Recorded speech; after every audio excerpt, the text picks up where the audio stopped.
dulu guys. Tuh ada ultah nih, harus bikin kado yang spesial dong.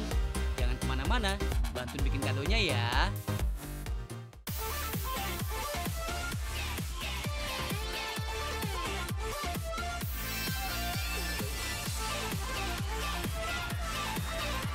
Tahu nggak sih?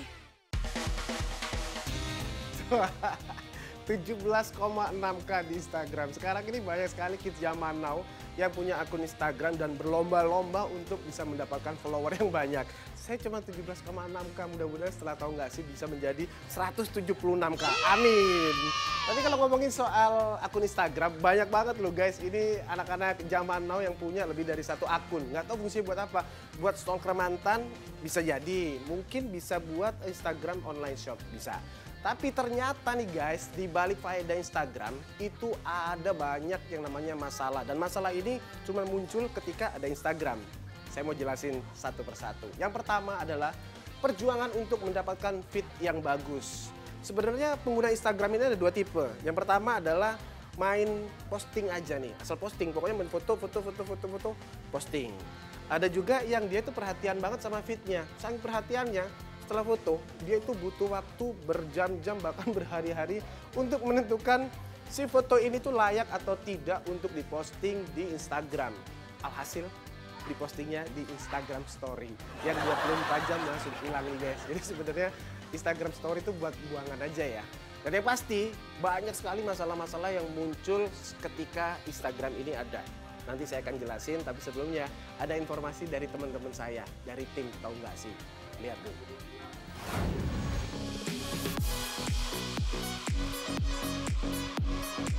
Hai sobat keceku. Apa kabar Wak? Pastinya makin hits dan pinter dong ya. Secara nontonnya, program kesayangan yang selalu kasih info-info menarik kekinian.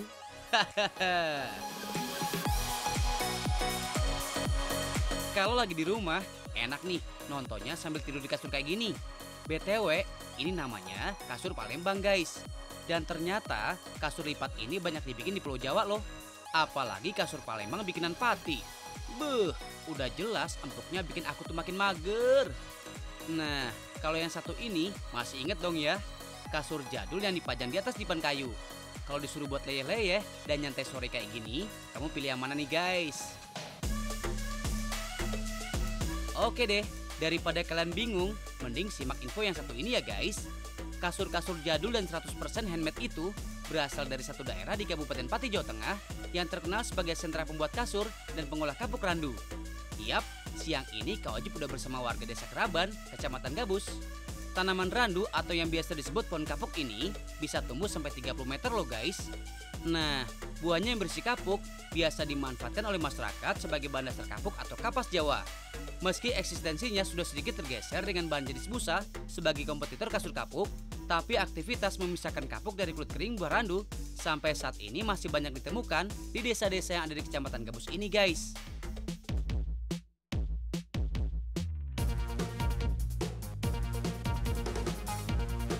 Loh, ini kok turun salju?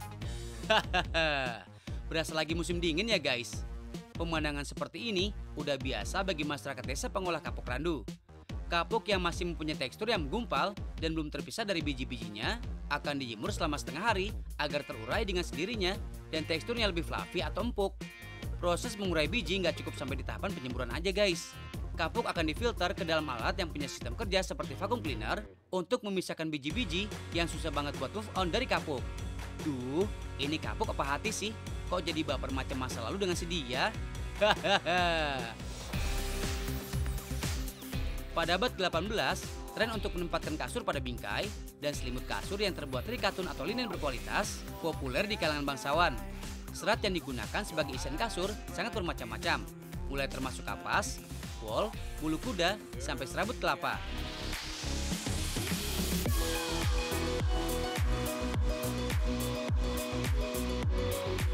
Nggak beda jauh dengan masyarakat Indonesia guys.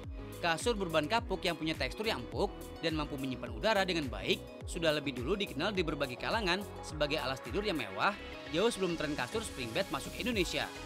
Oh ya guys, meski punya daya isolir udara yang baik, ternyata jika semakin lama dibiarkan mengendap, tekstur ringan dari kapuk akan memadat dan berdampak pada tekstur dari kasurnya.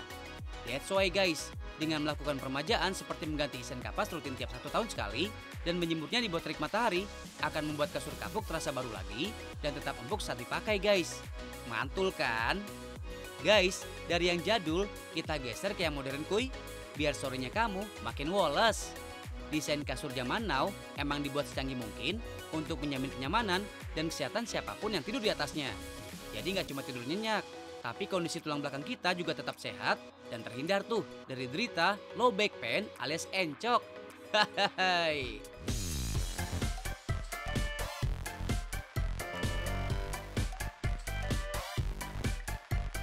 Nih guys, salah satu penemuan canggih dalam bidang perabotan rumah yang dimulai sejak tahun 1857. Teknologi steel coil spring atau pegas kumparan dari bahan baja mulai terus berkembang sampai saat ini sebagai salah satu penopang badan saat kita sedang tertidur lelap. Bermula dari fungsinya sebagai material utama pembuatan kursi di tahun 1857, teknologi pegas yang diaplikasikan untuk tempat tidur dipatenkan pada tahun 1865 dalam bentuk kasur spring bed. Kasur yang berkualitas bermula dari proses perangkaian pegas yang detail ya guys. Proses assembling jadi proses pertama agar kasur-kasur empuk ini nyaman digunakan. Pegas ini terbuat dari campuran kawat guys. Semakin elastis pegasnya, maka semakin baik kekuatan daya pegas yang berdampak pada kenyamanan dalam posisi tidur kita. Pegas dalam kasur ini dibedakan umumnya terbagi menjadi 2 jenis, open coil dan pocket spring.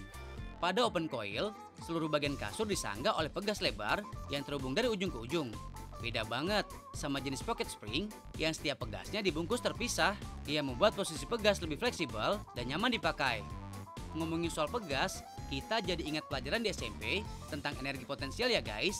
Berat badan kita yang menekan kasur pada pegas di dalam kasur akan menciptakan energi potensial yang dihasilkan dari pegas itu. Disinilah hukum Hooke berlaku dalam kehidupan sehari-hari ya guys.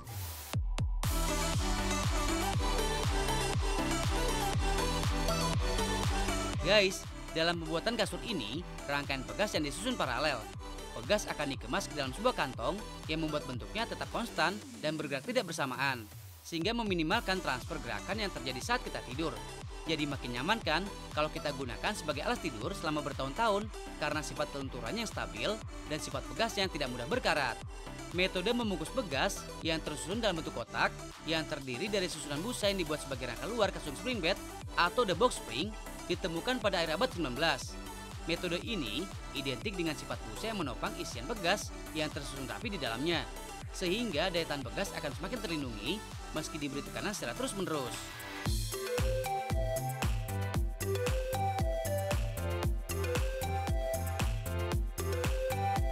Nah, tiap bagian kasur punya sejarah dan ceritanya masing-masing ya, termasuk teknik yang satu ini nih, teknik quilting atau seni menjahit dan menyatukan potongan-potongan kain dan bahan lain seperti busa dan dakron untuk menciptakan motif pada selimut tidur atau pada pelindung kasur.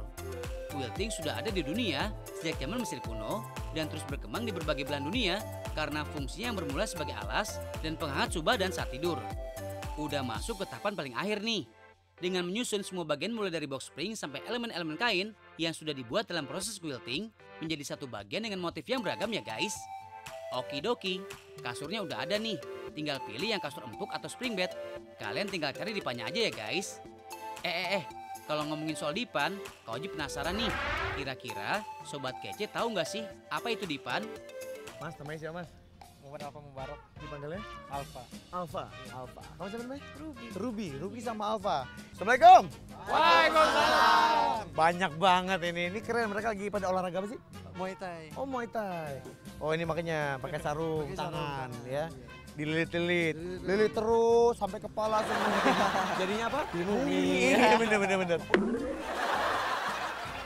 Ini mereka pada mau lari, tapi gerimis ya hujan ya, nggak jadi ya? Jadi nggak sempat lari? Nggak sempat Nggak lari usah. hujan. Larinya di pikiran, di pikiran dia aja cukup.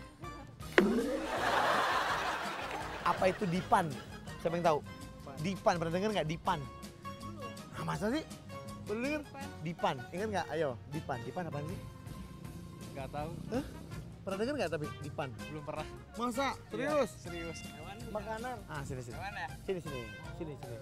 Apa? Hewan. Nah, sini. Jawab dulu apa tadi? Hewan. Hewan darat, laut, Serangga. serangga. Dipan tuh enak. Dipandang. Dipandangin sama dia.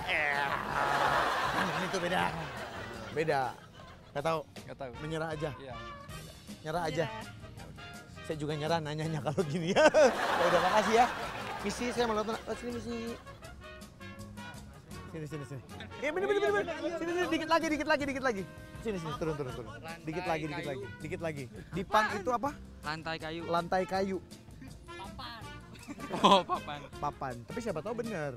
Dipan. Pokoknya berhubungan dengan kayu Ya, gitu ya. semacam. Semacam. Yang seperti apa? Nggak tahu. Kayak papan gitu.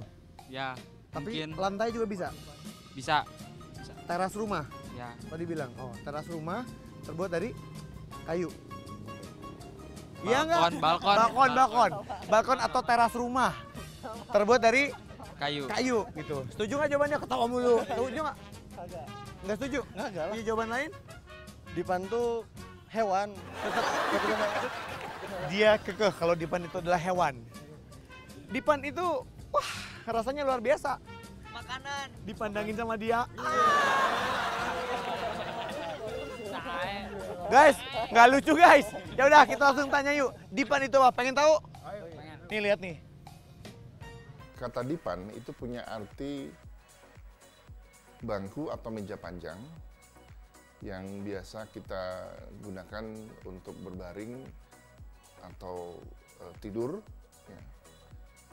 Kata dipan itu adalah kata serapan ya, dalam bahasa Jawa. Itu artinya ranjang atau tempat tidur. Ya.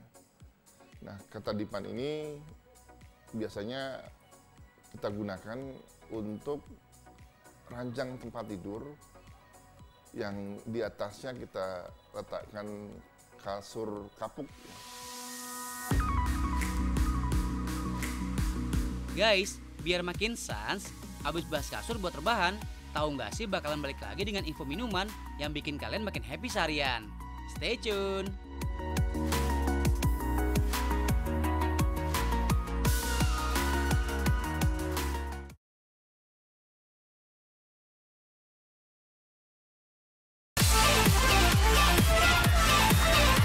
Tahu nggak sih? Mbak, ini aku habis foto dari depan. Terus aku kasih caption bagus gak? Biasa aja guys. Dan ini bisa jadi satu masalah yang muncul lagi ketika kita mau posting foto di Instagram. Kalau yang tadi yang pertama kan perjuangan untuk mendapatkan feed yang bagus. Sekarang masalah baru yang muncul adalah bisa mendapatkan atau bisa bikin caption yang bagus setelah posting foto di Instagram. Ini salah satu masalah juga nih guys. Jadi ada beberapa orang, termasuk saya juga nih, mungkin kalian juga di rumah, ketika habis foto terus mau posting di Instagram, untuk mikirin captionnya aja itu butuh waktu berjam-jam dan juga berhari-hari juga. Jadi mikirnya tuh kayak panjang banget gitu guys. Udah kayak mau ngerjain skripsi aja ya. Jadi perlu pertimbangan yang benar-benar matang nih.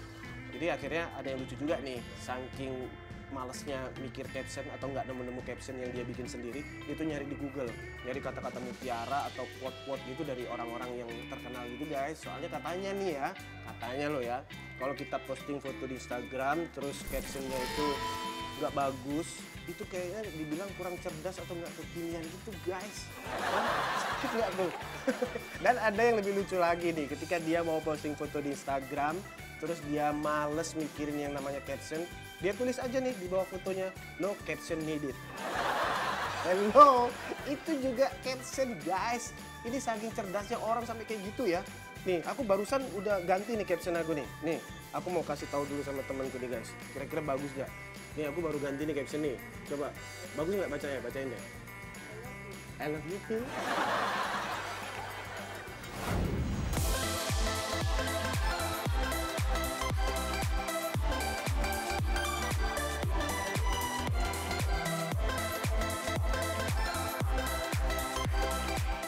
Sobat Hitsku, biar kita cari yang segar-segar yuk buat lepas dahaga. Nah, tenggorokan kering itu sama kayak nahan rindu ke kamu. Gak bisa aku tuh. Ahai. Skut yuk minumannya sampai habis. Alamak, jadi seger nih guys. Minuman manis ditambah krim keju yang gurih di atasnya. Kenikmatan hakiki siang ini bener-bener sampai hati ya. Kasihkan minum jadi lupa ngenalin jenis minuman kekinian yang jadi favorit generasi milenial guys.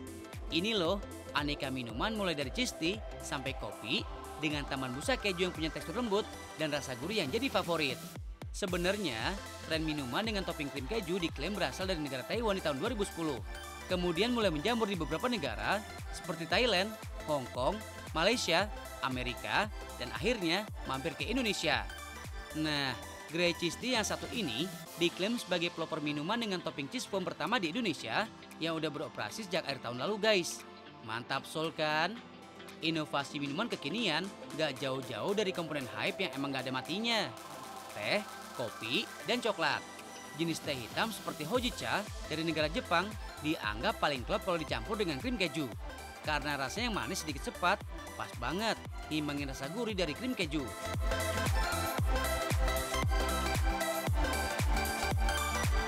Eits, jangan salah ya guys, gak semua minuman ternyata cocok kalau dikombinasiin sama krim keju loh. Untuk jenis minuman seperti teh masala yang kaya akan bahan rempah dan jenis minuman soda haram hukumnya kalau diberi topping krim keju karena akan merusak rasa dari minuman itu. Guys, sekarang kita coba kulik lagi yuk si krim keju yang fenomenal banget ini. Ternyata krim keju ini terbuat dari campuran krim keju dan krim yang diaduk sampai teksturnya foamy tapi tidak terlalu berbusa ya guys. Seger bet ya kalau diminum sambil duduk cantik kayak gini. Oh iya, ngomongin soal minum sambil duduk, Kak Ojib mau nanya nih guys. Sobat keceku, kenapa sih kalau kita nggak boleh minum sambil berdiri? Hujan guys, kita neduh dulu. Aduh. Assalamualaikum. Waalaikumsalam. Namanya siapa? Irma. Irma? Neng aja. Neng aja. Oh, ada Neng Irma sama Neng berarti ya? Iya kan dong? Saya Gia. Gia. Eka. Coba Eka sama Gia. Aku mau bertanya sini sebentar. Kalau abis makan? Minum. Minum. Bener ya? Kalau minum baiknya duduk apa berdiri? Duduk. Duduk. Kenapa? Nah, pas ya. Ini kan minum sambil duduk. Kenapa kalau minum itu nggak boleh berdiri?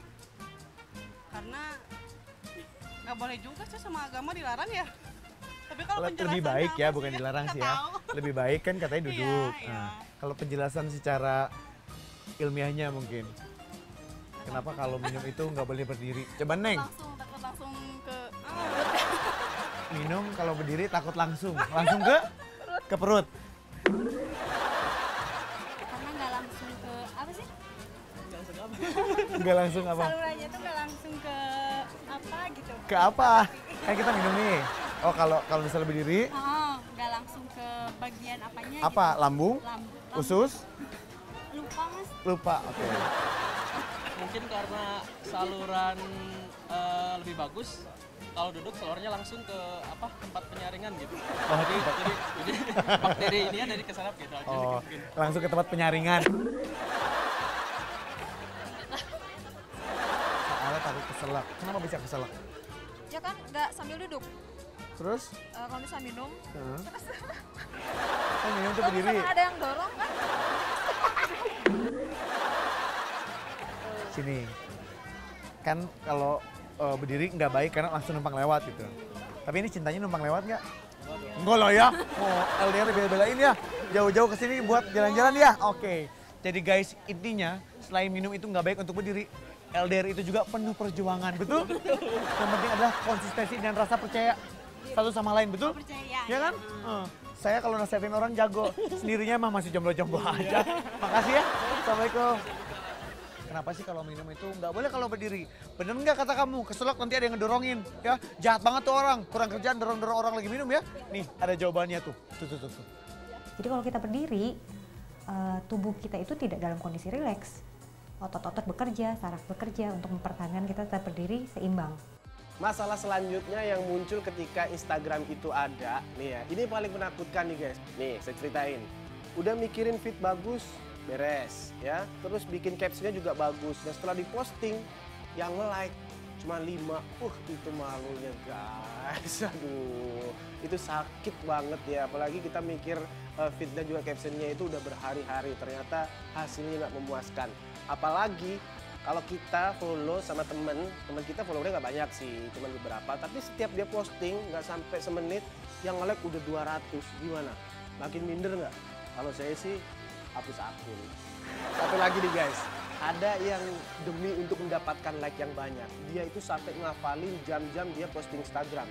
Contohnya, kalau hari ini dia posting Instagram jam 5 subuh, dapat like banyak, itu dia hafalin. Besok dia rela bangun pagi jam 5 subuh untuk posting foto di Instagram biar dapat like yang minimal sama, kalau nggak lebih banyak.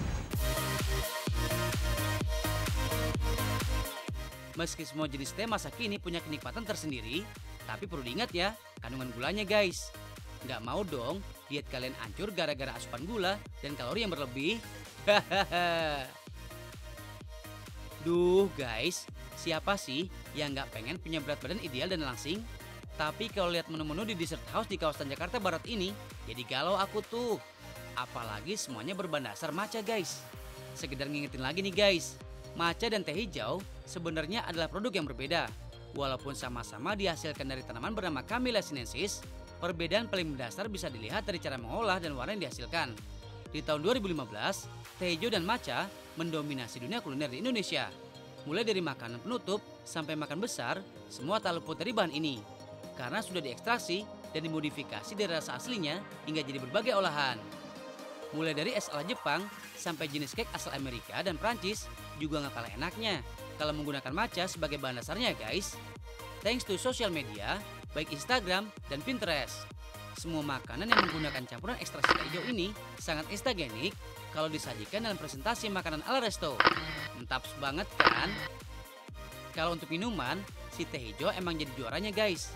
Baik dikonsumsi secara alami, tanpa modifikasi rasa dan khasiatnya dalam tubuh tetap juara di hati aku kok. Tapi bener nggak sih minum teh hijau bikin kita jadi langsing? Namanya siapa teh? Urai Devi. Di Urai ya? Oh Urai, Devi. Dipanggilnya Urai apa Devi? Devi. Devi. Adi Kak. Adi. Wah, ini nih orang paling ngetop di semua sekolahan ya. Apalagi di SD ya. Adi pergi ke sekolah ya. Tika. Gustaf. Kirain Tiwi. Tika sama Tiwi beda ya. Udah bubar ya itu ya. Assalamualaikum. Waalaikumsalam. Guys, ini mereka jauh-jauh nih ke Bandung dari Padang. Weh, Tambo cie. Ini Uni ini udah ya. Oke. Teh hijau. Pernah minum? Pernah. Pernah minum teh hijau? Pernah. Katanya kalau green tea atau teh hijau itu bisa bikin badan langsing atau bikin kurus gitu. Bener gak sih? Benar. Bener. Kenapa? Karena ada kandungan apa? Karena apa? Ada kandungan, Ada kandungan apa? gitu? Kayaknya betul. Kayaknya betul. Betul juga? Betul. Alasannya kenapa kira-kira? Alasannya karena tidak mengandung gula. Tidak mengandung gula satu. Terus kemudian? Mungkin lebih murni ya daripada teh yang lain ya. Lebih murni dibanding teh yang lain? Iya. Oke. Ya sama. Apa? Sama. Karena apa ya? Mungkin zatnya itu membuat langsing lah. Membuat langsing. Ada zat. Ada Zat apa? Ayo, kalau ngomong harus tanggung jawab. Ada sebuah zat-zatnya namanya zat apa? Ada di dalam teh hijau, ha? Hah? Ada di dalam teh hijau. Zat Iya. apa? Itulah pokoknya. Pokoknya itulah ya? Iya. Oke. Benar. Bener. Alasannya sekarang, kenapa bener? Karena mengandung daun teh. Karena mengandung daun teh, bukan karena mengandung daun teh. Karena itu memang daun teh. Bener banget. Bener banget? Iya. Bener. Kenapa sih alasannya tahu nggak? Melancarkan pencernaan sih. Melancarkan tepatnya. pencernaan. Kemudian Buat kesehatan juga bagus. buat kesehatan juga bagus. Itu ada kandungan apa sih dari dalam teh hijau itu yang katanya bisa bikin langsing itu sebenarnya apa? Klorofil kali ya. Klorofil. Heeh. Oke, klorofil. Di dalam teh hijau itu ada klorofil. Salah satunya berfungsi untuk bikin badan langsing gitu ya. Mas Gustaf. Ya. Setuju nggak kalau teh hijau bisa bikin langsing? Setuju. Setuju. Kenapa? Ya itu tadi buat kesehatan juga, menghancurkan lemak, melancarkan pencernaan juga gitu. Teh hijau bisa menghancurkan lemak. Iya. Ada kandungan apanya sih? Kalau itu sih kandungan sih kurang tahu, cuman ya sering dengar aja. Sering dengar aja. Jadi setuju ya kalau teh hijau bikin langsing? Setuju. Karena bisa membakar lemak.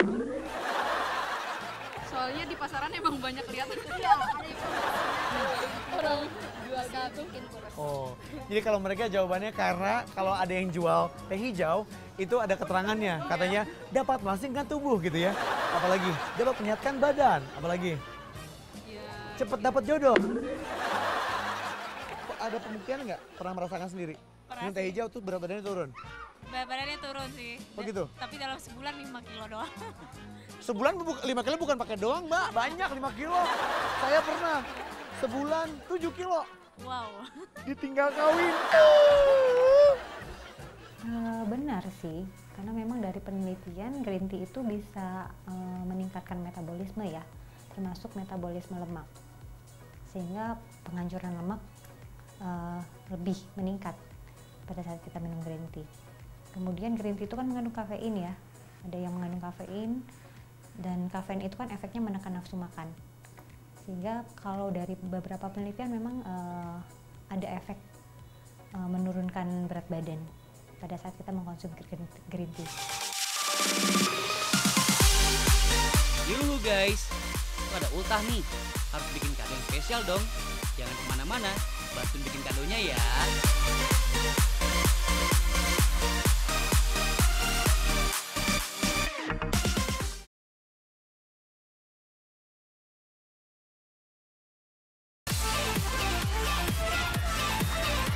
Tahu nggak sih?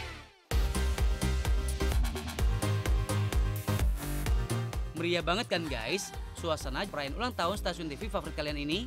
Dijamin makin betah deh buat nongkrong lama-lama di depan layar kaca kamu. Karena nggak cuma tayangan dan program acaranya aja tuh yang menarik. Nilai informasi dan keunikan program yang disuguhkan oleh Transmedia setiap hari dijamin bakal bikin kamu semakin melek dengan informasi-informasi terkini dari A sampai Z. Kayak yang satu ini nih guys, balon mainan yang bikin suasana ulang tahun atau perayaan hari spesial lain ala-ala kids zaman now semakin meriah. Mulai dari gaya miniatur balon udara dengan beragam hadiah sebagai hantarannya, balon dari bahan aluminium foil, dan yang terakhir, gaya balon box surprise dari Thailand yang mulai ramai dipakai di pesta-pesta kekinian kids zaman now.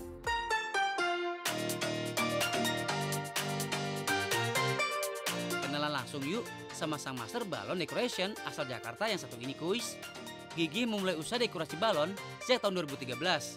Mbak Agnes setidaknya punya lebih dari 10 macam dekorasi balon dengan tema kekinian. Jenis dekorasi balon dalam balon termasuk salah satu dekorasi kekinian. Intinya sih, menggabungkan beberapa jumlah balon ke dalam balon berbahan karet latex dengan diameter yang lebih besar. Caranya cukup rumit ya guys, tapi dengan bantuan alat yang mumpuni, mengisi balon di dalam balon jadi makin mudah dan praktis. Misalnya, dengan alat bantu berupa balon pumps yang udah dimodifikasi dari negara Australia ini guys. Nggak nyampe 15 menit, 4 buah balon kecil diisikan ke dalam balon latex. Keren banget kan? Guys, nggak cuma sepatu atau keramik aja yang harus dipoles dengan bahan khusus untuk membuat permukaannya mengkilap. Ternyata, jenis balon yang punya warna transparan harus dipoles dengan spray khusus balon agar kilap warnanya tahan lama. Makin kinclong, jadi makin keren kan balonnya? Guys, kalau ngomongin soal balon, kalian juga wajib tahu juga soal isiannya. Misalnya, jenis balon foil yang satu ini nih guys. Isian helium membuat jenis balon mainan ini bisa melayang di udara. Berbeda dengan jenis balon yang dipompa atau diisi dengan gas biasa yang mengandung karbon dioksida dan uap air yang punya massa yang lebih berat jika dibandingkan dengan jenis balon yang diisi dengan hidrogen atau helium.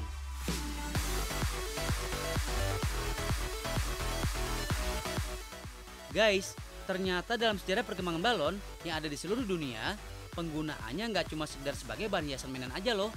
Balon dengan bahan dasar mulai dari karet latex, karet kloropren, sampai nilon ini punya kegunaan dan fungsi yang berbeda pula. Ada yang dijadiin alat olahraga, alat transportasi seperti purwarupa pesawat balon Zeppelin, sampai fungsinya ke dalam dunia militer sebagai alat pengintai di tahun 1861-an. Nggak boleh dianggap remeh ya si unyu satu ini. Kalau di Indonesia, peluang usaha dekorasi balon baru mulai ramai sekitar tahun 2013. Sejalan dengan semakin berkembangnya bisnis party organizer yang punya konsep simple and colorful.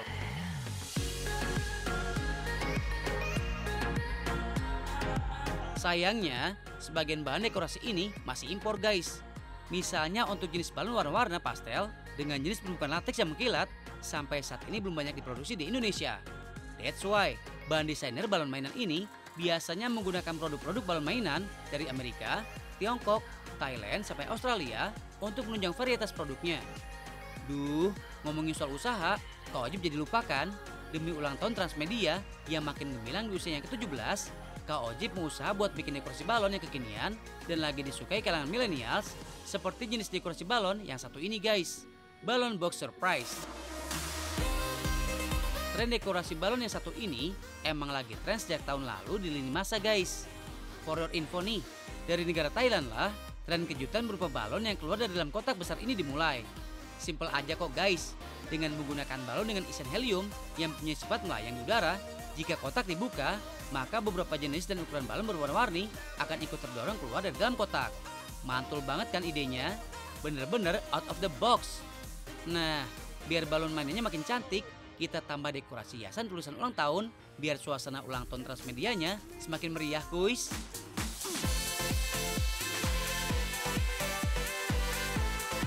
Gimana guys? Suka banget kan dengan dekorasi mini party dengan konsep simple dan colorful dari Kak Ojib ini? Bisa jadi referensi ulang tahun Sweet Seventeen kamu juga loh. Kalau mau pilih tema mini party dengan tamu undangan orang-orang spesial aja, dijamin suasana ultahnya makin meriah, bermakna, dan pastinya makin penuh sukacita. Happy Sweet Seventeen Transmedia!